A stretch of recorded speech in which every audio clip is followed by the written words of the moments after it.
Tomorrow begins the January 6th Primetime live committee hearings, right? So they've already done, I think, 1,000 interviews. They've already had thousands, probably close to 1 million documents turned into them, lots of depositions, all that type of stuff. Now they're ready to present what they've gathered. I'm slightly interested because I want to know, how can we prevent our capital from being attacked in the future? Now, the political aspects of it, politicians are going to be politicians. I'm very curious to know what went wrong, who didn't do what, right? The Capitol was attacked at this time.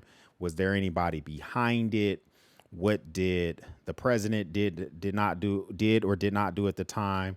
What did the Speaker of the House did or did not do at the time? What did the mayor of DC do? At the time, the National Guard, the Department of Defense. There's a lot of hands that are in this pot in regards to what they could have done better. So I'm very curious to know what can be improved in the future to ensure that we don't have any type of issues like this in the future. So that's the number one thing I'm interested in, is just to see how can we prevent something like this in the future. Because whenever this type of report or is laid out, which is, they're not going to be doing a report tomorrow. I think that's going to be coming out in the fall. But whenever this type of report or this type of display is put out, you can use this anywhere in the nation.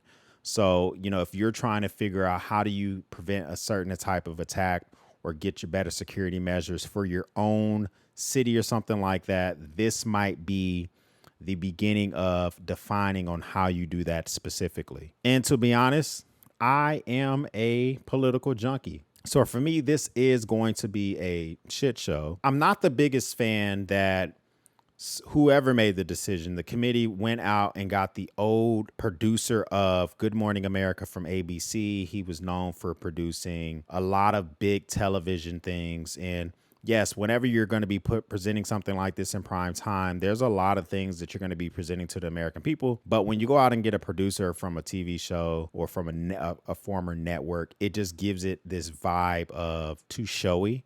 But I'm not going to judge a book by its cover. I'm going to take in the back of my mind and know that this is being produced by a professional producer, but I'm still going to keep an open mind. Now, there is a lot of hoopla when it comes to Fox News not carrying this live, which for me personally, the 3-bit networks are carrying it live: NBC, ABC, CBS. So for those that don't have cable, you're going to be able to see it live. If you pay for cable, then you have an onslaught of networks who purport themselves to be news networks: Fox News, CNN, MSNBC, OAN, News Nation, Newsmax. There's so many news stations who are for profit in the way that they weave in news and opinion in a way to entice you to watch. But that does not necessarily mean that they are 100% news networks.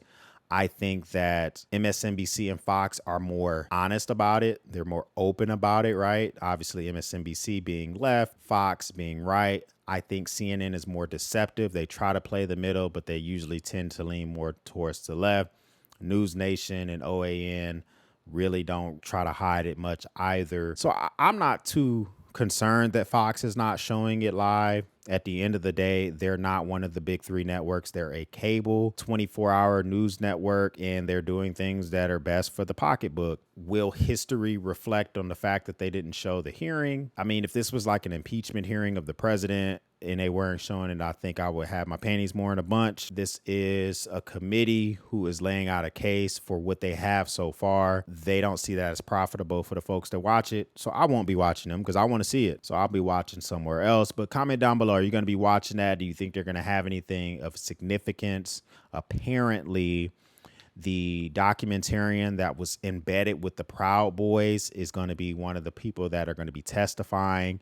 He was with the leaders of the Proud Boys the night before the actual Capitol riots happened, and he was in a parking garage where the Proud Boys and the Oath Keepers met, and he has some type of footage that has not been seen. He also was embedded with the Proud Boys. His team was embedded with the Proud Boys when they actually entered the Capitol. So we got a lot of new information that we're expecting to see tomorrow. We know that the top leaders of the Proud Boys and the Oath Keepers have been indicted for seditious conspiracy.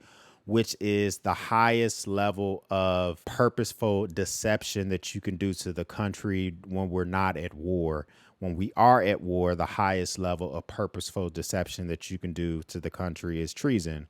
We're not at war right now, so you can't charge anyone with treason. So seditious conspiracy is the highest level you can charge someone with.